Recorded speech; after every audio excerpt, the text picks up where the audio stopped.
औज़ुबिल्लाहि बिस्मिल्लाहिर्रहमानिर्रहीम।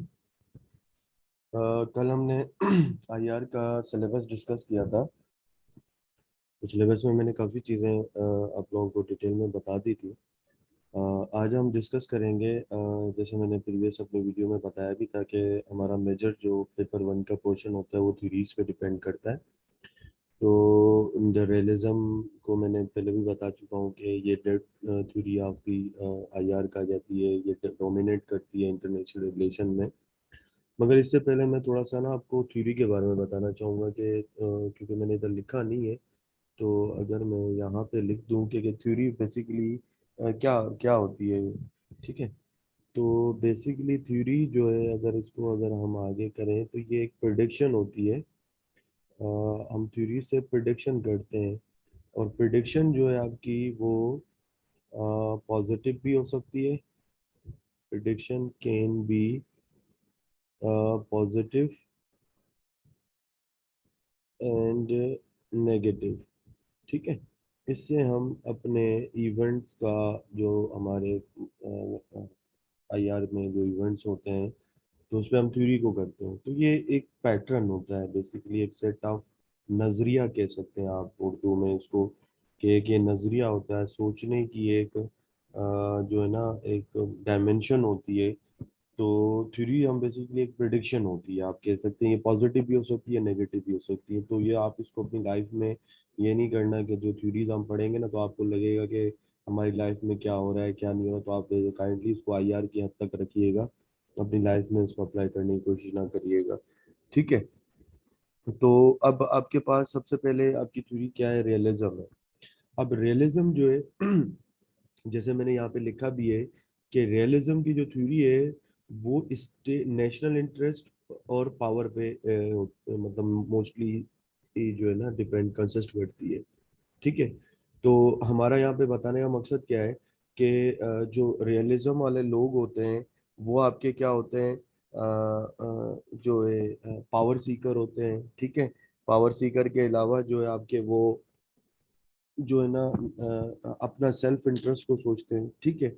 और ये मतलब आप यूं कह सकते हैं इसकी रूट जो आइडिया की निकली थी, ये सेल्फिश पीपल से निकली थी, ठीक है ना। मगर इसको अगर हम जो है ना इसमें कोई पॉजिटिव मोरालिटी नहीं होती। जैसे मैंने अगर आपको कहा ना थ्योरी के ये पॉजिटिव भी हो सकती है और ये नेगेटिव भी हो सकती है, तो रियलिज्म में कोई पॉजिटिव मोरालिटी नहीं होती, ठीक है ना। तो political authority, no higher political authority कोई नहीं होती, ठीक है। स्टेट जो होती है वो फाइनल सोवेरेनिटी कंसिडर किया जाता है इसको, ठीक है ना। अगर देखें, अगर मैं पॉजिटिव मोरालिटी की अगर बात करूं, तो आपकी हामिद मीर की अगर एग्जांपल ले, तो हामिद मीर जब भी कोई बात करने लगता है तो स्टेट उसको रोक देती है कि भाई आप जो है हमारी सोवेरेनिटी के अगेंस्ट बात कर रहे हैं। तो देखें, इसमें कोई मोरालिटी की बात नहीं होती, ठीक है। State in is on and all होती है, ठीक है ना। तो उसके मैंने पॉइंट्स भी आपको लिखे हैं, तो इंशाल्लाह आपको ये पॉइंट भी बात क्लियर हो जाएंगे। जैसे पहला एक पॉइंट है कि इसका जो रियलिज्म का जो होता है ना वो पावर एंड सेल्फ इंटरेस्ट होता है। देखें, ये आपके पावर एंड सेल्फ इंटरेस्ट है। ये स्टेट इसके लिए कुछ भी कर सकती है, स्टेट इसके लिए अलाइंसेस बना सकती है, स्टेट इसके लिए अपने रिसोर्सेज को बढ़ा सकती है, स्टेट इसके लिए डिसीजन ले सकती है, बहुत सारी चीज़ें ले सकती है, ठीक है ना। और इंटरनेशनल पॉलिटिक्स जो होती है आपकी वो इनार्की सिस्टम में होती है। आप इसको ये नहीं कह सकते कि वो यूनिफॉर्म चलेगी, ये कभी भी नहीं हो सकता। आईआर आपका मैंने पहले भी बताया था, ये डायनेमिज्म सब्जेक्ट है, तो ये डायनेमिक में ही आप देख रहे होते हैं आए दिन मामलात जो हैं करंट अफेयर में और इंटरनेशनल अफेयर में चेंज हो रहे होते हैं, ठीक है। उसके बाद है कि उसके सोवरेन स्टेट, जैसे मैंने ऊपर बताया, ऑल इन ऑल क्या कहलाती है आपकी सोवरेन स्टेट जो होती है, वो प्रिंसिपल इसका एक्टर होता है, मतलब मेन एलिमेंट आपका यही होता है, ठीक है। तो सोवरेनिटी या सोवरेन स्टेट आपकी सबसे पहले होती है। नेशनल सिक्योरिटी और and survival are the primary goals हैं, ये भी आपका एक इम्पोर्टेंट पॉइंट है, ठीक है। ये भी आपने ध्यान में रखना है इसको। और आपके पास नेशनल पावर एंड कैपेबिलिटीज जो होती हैं वो अमंग स्टेट में डिटरमाइन की जाती हैं। या फिर नेशनल पावर बढ़ाने के लिए हम अपने जो है रिसोर्सेज बढ़ाते हैं, मिलिट्री पावर बढ़ाते हैं, इकोनॉमी बढ़ाते हैं, अपनी अलाइंसेस बनाते हैं, ठीक है ना। अब यहाँ पे एक वर्ड लिखा हुआ है, the state is a rational unitary actor which acting under the consideration of its own national interest. State के अपने ओन इंटरेस्ट होते हैं, ठीक है, स्टेट अपने अपने इंटरेस्ट पे कॉम्प्रोमाइज कभी भी नहीं करती। तो ये आपने जहन में रखना है। तो रियलिज्म बेसिकली एक आइडिया है, इसमें कोई पॉजिटिव मोरालिटी नहीं होती। ठीक है, ये आपने जहन में रखना है। Natural interest, power, self self reliance और आपकी नेशनल सिक्योरिटी और सर्वाइवल जो होते हैं ना, इसके मेन पॉइंट होते हैं। अब देखें इसके जो है ना, इसको थ्योरी को बयान करने वाले एक लोग जो आए थे, मैंने आपको पहले भी बताया था कि हर हर बंदे जो है एक डिफरेंट एरा में पैदा हुए हैं। तो जो डिफरेंट एरा में पैदा हुए हैं तो उनकी डिफरेंट सोच है। अगर लेट सपोज कोई एक सिविल वॉर में पैदा हुआ, तो उसने सिविल वॉर के आगे को माहौल को देखते हुए जो है ना किताबें लिख दी, अपने आइडियाज लिख दिए। जैसे हमें कहा जाता है कि भाई जो बंदा जहाँ रहता है वो उसकी वही सोच होती है। तो ये थ्योरी भी बेसिकली इसी तरह यार की बनाई गई है, जैसे बताई गई है या आप कह सकते हैं लिखी गई है। तो इसमें सबसे बड़ा जो नाम आता है वो थुसाइडिस का आता है। आप देखते हैं ये थुसाइडिस जो है, ये बहुत बड़े एक जो आईआर के पॉलिटिकल जो है, जो आप कह सकते हैं साइंटिस्ट है, इसको मैं पॉलिटिकल साइंटिस्ट ही कहूँगा, जिन्होंने अपनी जो बहुत एक मशहूर उसकी कोटेशन भी है कि जो ना game sum of all wars जो होती वो जीरो होती है। ठीक है, तो अब इसमें इसकी सबसे पहले इसने इस जो पहला नंबर जो इसने दिया था थोसाइडस ने, वो रियल पॉलिटिक्स पे दी थी। ये बहुत आपने करंट अफेयर में डॉन में पढ़ा होगा, अपने करंट अफेयर के पेपर में भी आपको ये मिलेगा। रियल पॉलिटिक की वर्ड होती है। देखिए रियल पॉलिटिक क्या होती है कि policy of doing word instead of what is right. मैंने आपको पहले बताया कि ये लोग जो होते हैं आईआर वाले, जो रियलिज्म वाले लोग होते हैं, वो मोरालिटी की बात नहीं करते। बस वो सिर्फ देखते हैं कि हमारा हमें काम क्या करना है और इससे हमें फायदा क्या मिल रहा है। तो यहाँ पे ये इम्पोर्टेंट बाइक है कि इंस्टेड ऑफ डूइंग वर्क्स, तो ये इंस्टेड ऑफ डूइंग वर्क्स का मतलब यहाँ पर यही बता रहा है कि there is no positive morality and instead of what is right. तो ये इसको नलीफाई करते हैं, इसको ये नेग्लेक्ट करते हैं। मैं इसको रेड पे भी कर देता हूँ, ये इसको नलीफाई करते हैं। अब ये बेसिकली इसको अगर एक और दफा में बताया जाए कि रियल पॉलिटिक क्या होती है, कि ये politics principle based on practical rather than moral and ideological condition. मैंने आपको पहले बताया ये बात होती है कंसिडरेशन और जो है ना पॉलिटिक्स एंड प्रिंसिपल्स पे लड़ी जाती है, प्रैक्टिकल सॉरी प्रैक्टिकल पे लड़ी जाती है, और रादर देन मॉरल और जो है आइडियोलॉजिकल कंसिडरेशन है। जैसे मैंने हामिद मीर की एग्जांपल दी, जब भी वो शो करता है तो लोग उसको क्या करते हैं, आपकी स्टेट उसको कहती है और वो बात भी कर जाता है, स्टेट के अगेंस्ट बात हो जाती है। तो सोवेनिटी अगेंस्ट तो स्टेट कभी कॉम्प्रोमाइज करेगी नहीं। तो there is no morality in IR के जो पर्सन होते हैं, रियलिज्म के पर्सन होते हैं। ठीक है, तो वो आइडियोलॉजिकल कंसिडरेशन को बात नहीं करते। ठीक है ना। उसके बाद एक निकोलो मिचेवली जो था वो आया था। ये आप डेट देख सकते हैं कि ये इसने अपना एक कॉन्सेप्ट दिया था, ये उस एरा में आया था, तो उसने भी इस तरह के हालात देखे।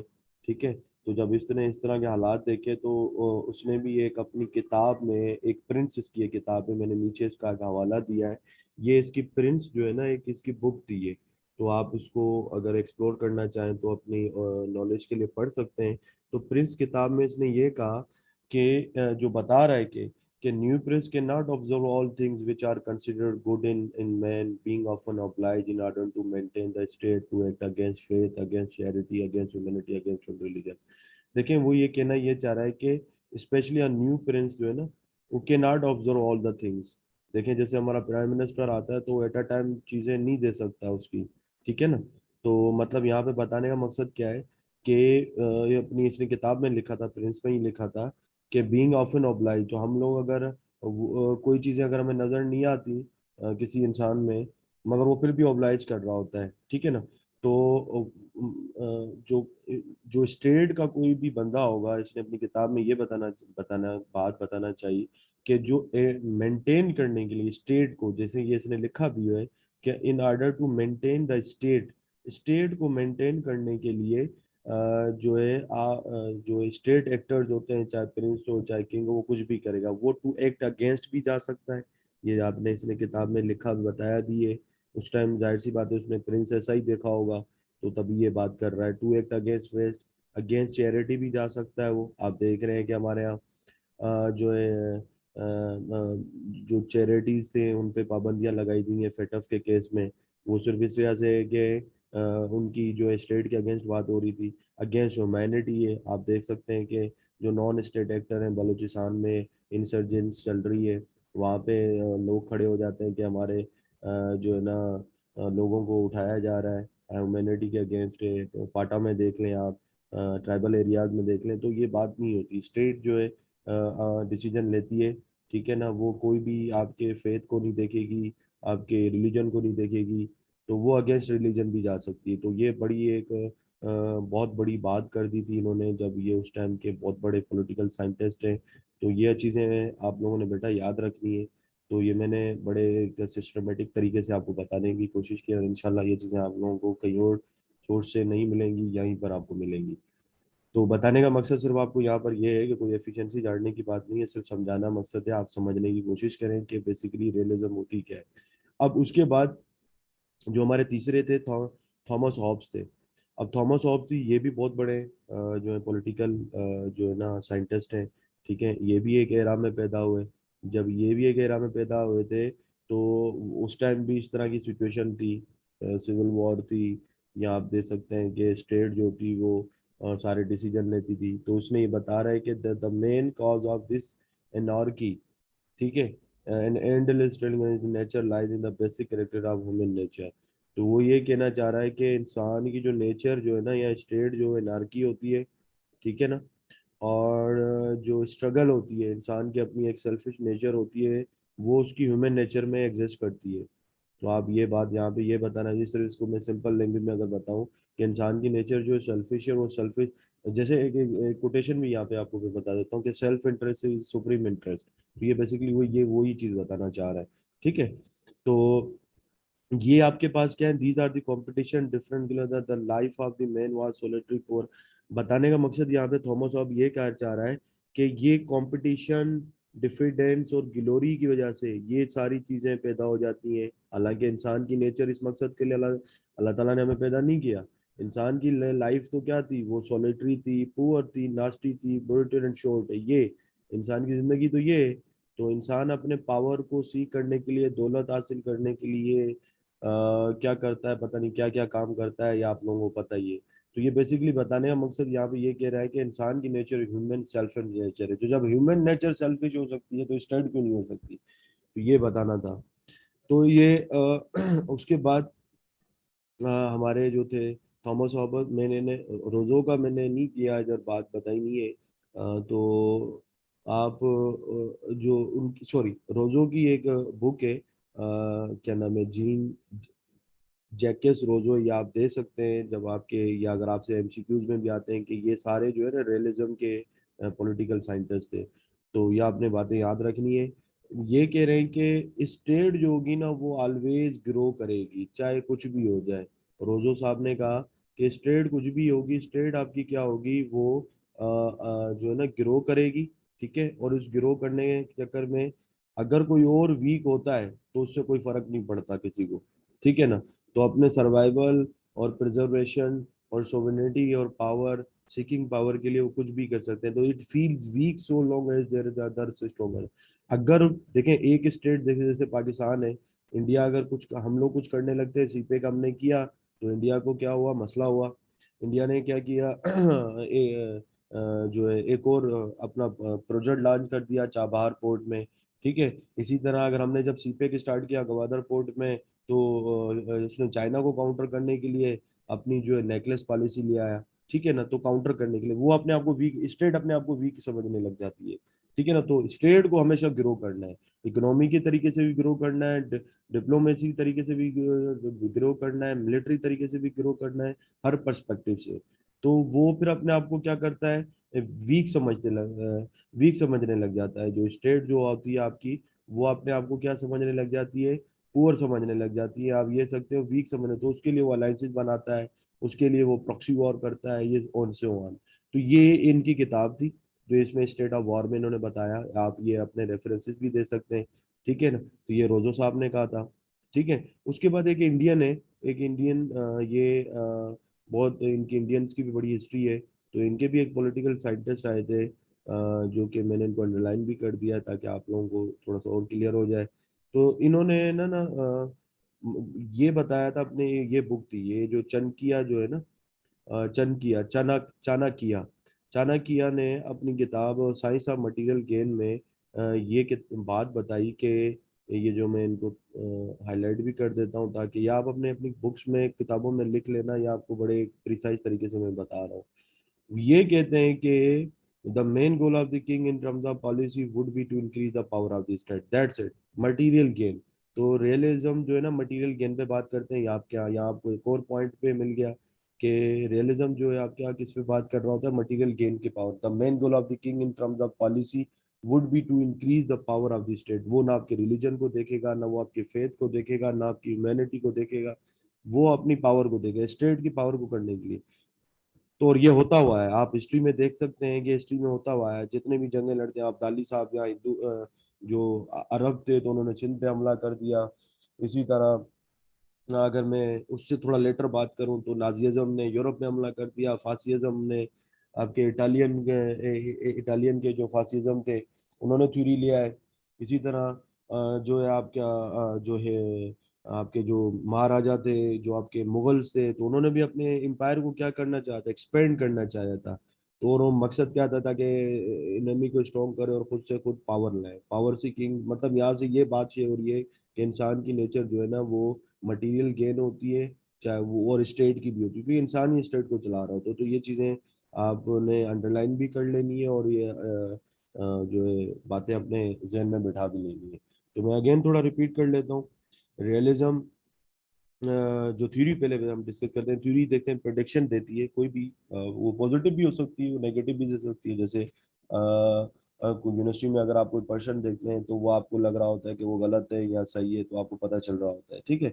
तो इसी तरह थ्योरी थ्योरी प्रोडिक्शन देती है। तो रियलिज्म बेसिकली नेशनल इंटरेस्ट पे होती है, पावर पे होती है, मटेरियल गेन पे होती है, इसमें कोई मॉरलिटी नहीं होती। सोवरेनिटी और सर्वाइवल जो होती है स्टेट का, क्या होता है सबसे बड़ा, क्या होता है अपमोस्ट जो है क्या नाम है जो इसका फोरमोस्ट जो इसका एजेंडा होता है, ठीक है। तो ये और इसको डिफाइन करने वाले कुछ पॉलिटिकल साइंटिस्ट आए थे, थुसाइडस, थॉमस हॉब्स, ये थुसाइडस और बेसिकली थॉमस हॉब्स का आप बहुत ज़्यादा नाम सुनेंगे। बाकी भी आप रेफरेंस दे सकते हैं। यूजुअली जो थुसाइडस और थॉमस हॉब्स को आप बहुत ज़्यादा सुनेंगे। तो थॉमस हॉब्स ने रियल पॉलिटिक्स दी थी। इसके अलावा निकोलो मिचेलिनी ने अपनी किताब प्रिंस में भी बताया था कि वो स्टेट जो है वो फेथ के भी अगेंस्ट होती है। In order to maintain the state, वो ह्यूमैनिटी की फेथ रिलीजन सबके अगेंस्ट जा सकती है, ठीक है। तो इसकी लिमिटेशन है। तो इसकी लिमिटेशन क्या है, वो मैं एक लिमिटेशन मैं लिख देता हूँ। आपको पेपर में ये पूछा जाता है कि हर चीज़ की एक लिमिटेशन होती है, ठीक है ना। तो लिमिटेशन ऑफ रियलिज्म क्या है, वो मैं इधर लिख देता हूँ। एक प्रिसाइज पॉइंट में आपको समझ आएगी कि पावर जो होती है ना, power is different for different state. बस ये ध्यान में रखना है अपने, power is different for different state, ठीक है। अब आप ये अब हम ये नहीं दे सकते कि जो है पाकिस्तान जो है वो यूएसए का मुकाबला कर सकता है इन टर्म्स ऑफ, क्योंकि पावर इकोनॉमी भी उसकी ज़्यादा है, मिलिट्री पावर भी ज़्यादा है, एचआरडी भी उसकी ज़्यादा है। तो पावर, पावर को ये ना समझिएगा सिर्फ मिलिट्री होगी, पावर में सारी चीज़ें आ जाती है। कंटेम्प्रेरी वर्ल्ड में तो सारी पावर जो इकोनॉमी और नेचुरल रिसोर्स पे लड़ी जा रही है। चाइना को देख लें, चाइना भी जो है, चाइना के साथ कोई बात नहीं कर पाता जो वेस्ट में इसको इश्यूज चल रहे होते हैं। तो बताने का मकसद क्या है, पावर जो होती है डिफरेंट फॉर डिफरेंट स्टेट होती है, ठीक है ना। तो पावर पावर जो भी स्टेट होगी वो अपने स्टेट के हिसाब से क्या करती है, बात करती है अगले स्टेट को उसी स्टेट से अगर एक वीक होगा तो वो जो हावी होगा वो उस पर क्या करना होगा, उस पर कैप्चर करने के, उसके नेचुरल रिसोर्सेज, उसकी इकोनॉमी, उसकी कंट्री को जो है कब्जा करने की कोशिश करेगा, और ये होता हुआ है। तो लिमिटेशन ऑफ रियलिज्म क्या है आपका, ये जो पावर होती है वो is different for different states होती है। तो आज मैंने आपको रियलिज्म के बारे में बता दिया, ठीक है। ये रियलिज्म की थ्योरी थी। इसी तरह हम अब अगली थ्योरी पढ़ेंगे अपनी, लिबरलिज्म। तब तक के लिए मैं आपको ये सिर्फ बताना चाहूंगा कि आपने इसको कॉन्सेप्ट्स क्लियर करना है कि रियलिज्म बेसिकली होती क्या है, थ्योरी क्या होती है, थ्योरी क्या प्रिडिक्ट करती है। यहाँ पे मैंने मॉरलिटी की बात की तो हामिद मीर की एग्जांपल आपको दी थी। तो वो जब भी बात करता है तो वो नेशनल सिक्योरिटी के और स्टेट के अगेंस्ट जा रही होती है, तो उसको पैमरा क्या कर देती है, बंद कर देती है। तो बस आप इसको यही से समझ जाइएगा। तो रियलिज्म जो होती है मटेरियल गेन पे बात करती है, दैट्स इट, ठीक है। मटेरियल गेन, फिर मटेरियल गेन जब इंसान का आ जाता है, स्टेट का आ जाता है, तो फिर उसमें ना कोई आपकी मोरालिटी रहती है, ना कोई आपका रिलीजन रहता है, ना कोई आपका फेथ रहता है, ठीक है। Thank you so much. इंशाल्लाह मैं आपको नेक्स्ट वीडियो में मिलता हूँ, तब के लिए आपकी इजाज़त चाहता हूँ। अल्लाह हाफिज़।